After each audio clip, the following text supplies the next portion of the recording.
¿Qué tal, familia? Dios los siga bendiciendo. Este es nuestro mensaje de mediodía y continuamos con nuestro estudio acerca del libro de Hechos, capítulo 5, versículo del 17 al 42. La lectura es larga, así que la leo rápidamente en la traducción del lenguaje actual. El jefe de los sacerdotes y todos los saduceos que lo acompañaban sintieron mucha envidia de los apóstoles, pero por eso mandaron que los arrestaran y los pusieran en la cárcel de la ciudad. Pero en la noche un ángel del Señor se les apareció, abrió las puertas de la cárcel y los liberó. Luego les dijo: vayan al templo y compartan con la gente el mensaje de salvación. Ya estaba por amanecer cuando los apóstoles llegaron frente al templo y empezaron a hablarle a la gente. Mientras tanto, el jefe de los sacerdotes y sus ayudantes reunieron a toda la Junta Suprema y a los líderes del pueblo.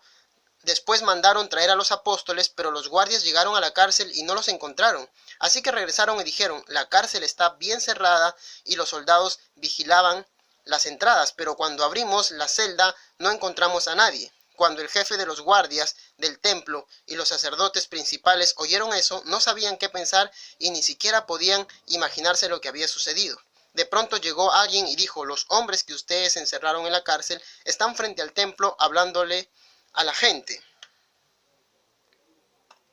Entonces el jefe de los guardias y sus ayudantes fueron y arrestaron de nuevo a los apóstoles, pero no los maltrataron porque tenían miedo de que la gente se enojara y los apedreara. Cuando llegaron ante la Junta Suprema, el jefe de los sacerdotes les dijo: ya les habíamos advertido que no enseñaran más acerca de este hombre Jesús, pero no nos obedecieron. A todos en Jerusalén les han hablado de Jesús y hasta nos acusan a nosotros de haberlo matado. Pedro y los demás apóstoles respondieron: nosotros primero obedecemos a Dios y después a los humanos. Ustedes mataron a Jesús en una cruz, pero el Dios a quien adoran nuestros antepasados lo resucitó. Dios ha hecho que Jesús se siente a la derecha de su trono y lo ha nombrado jefe y salvador, para que el pueblo de Israel deje de pecar y Dios le perdone sus pecados. Nosotros somos testigos de estas cosas y también el Espíritu Santo, porque Dios da su Espíritu Santo a todos los que obedecen. La Junta Suprema los escuchó y sus miembros se enojaron tanto que querían matarlos, pero un fariseo llamado Gamaliel ordenó que sacaran a los apóstoles por un momento. Gamaliel era maestro de la ley y los judíos lo respetaban mucho, así que les dijo a sus compañeros: israelitas, piensen bien lo que van a hacer con estos hombres. Recuerden que hace algún tiempo apareció un hombre llamado Teudas, quien se creía muy importante, y como 400 hombres creyeron en él. Luego alguien lo mató y todos sus seguidores huyeron, y no se volvió a hablar de él. Después apareció un tal Judas, de la región de Galilea, y muchos hicieron caso. Eso fue en los días en que se estaba haciendo la lista de todos los habitantes de Israel. A ese también lo mataron y sus seguidores huyeron. En este caso, yo les aconsejo que dejen en libertad a estos hombres y que no se preocupen.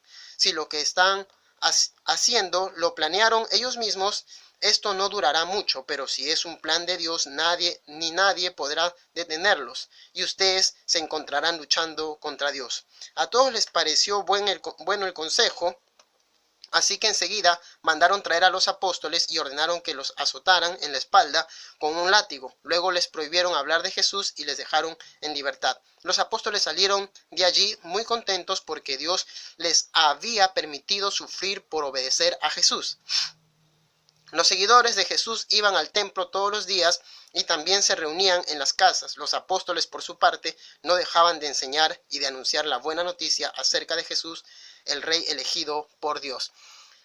Qué profundo este texto, qué interesante. El contexto en el que se desarrolla es que los apóstoles venían haciendo milagros y maravillas. Dios por medio de los apóstoles.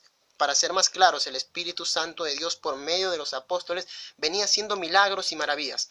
Esto trae como consecuencia la envidia de parte de los grupos religiosos de la época, de tal forma que arrestan a los apóstoles, los meten en la cárcel, prohibiéndoles que prediquen el Evangelio. Hay algo que voy a resaltar aquí: un ángel le abre las puertas y los libera, los saca.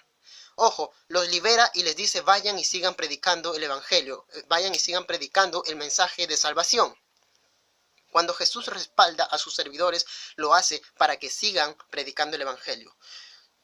Nosotros, como servidores de Jesucristo, como predicadores del Evangelio, que lo deben de ser todos los que creen y siguen a Jesús, debemos saber que Jesús respalda a sus seguidores y los saca de las circunstancias difíciles en las que se encuentran por predicar el Evangelio, como se encontraban los apóstoles presos por predicar el Evangelio, los libera para seguir predicando el Evangelio. Los libera para seguir predicando el Evangelio. Ok, ellos salieron y seguían predicando el Evangelio. ¿Esto qué quiere decir?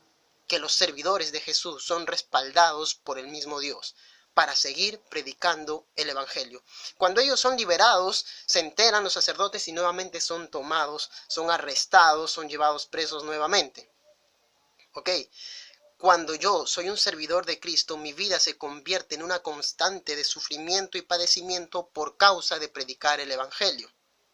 El Evangelio no es prosperidad, el Evangelio no solamente es bendiciones, el Evangelio no se trata de cosas materiales, de que tú estés bien económicamente, de que tú estés bien en muchos aspectos. El Evangelio se trata de sufrir por causa de predicar el Evangelio. Eso es el Evangelio en realidad. Y los apóstoles dan ejemplo de eso, así como los discípulos de la época, del siglo I, de la iglesia del siglo I. Ahí estaban, sufriendo y padeciendo por causa del Evangelio. Habían sido liberados y nuevamente tomados.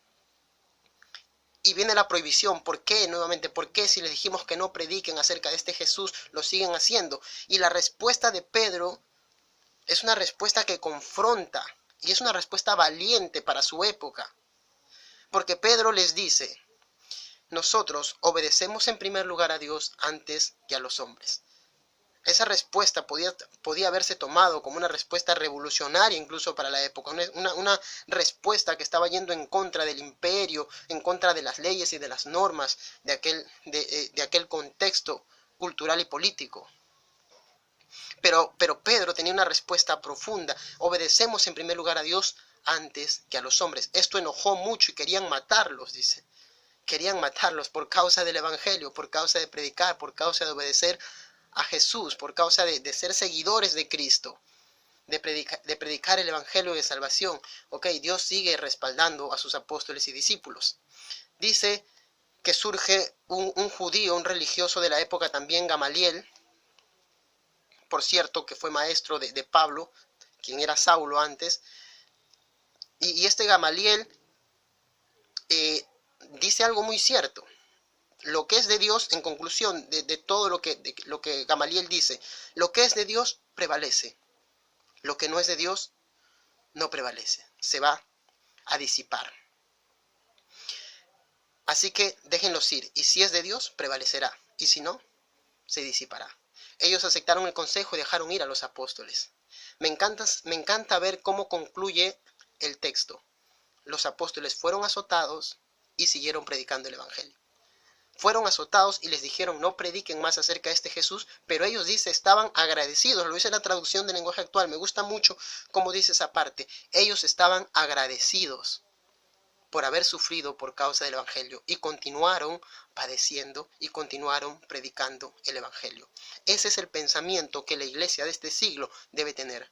Una iglesia que debe estar más centrada en predicar el Evangelio al margen de los sufrimientos y padecimientos que pueda sufrir, más que una iglesia concentrada en los beneficios que puede sacar de Dios, en los beneficios materiales o económicos. Una iglesia concentrada en predicar al margen del sufrimiento o circunstancias difíciles que pueda vivir por causa del Evangelio. Y nosotros, que nos encontramos en un contexto aún libre para predicar, aprovechémoslo para predicar ese Evangelio de salvación que Cristo nos ha dado. Este ha sido, familia, el mensaje de mediodía. Dios los siga bendiciendo.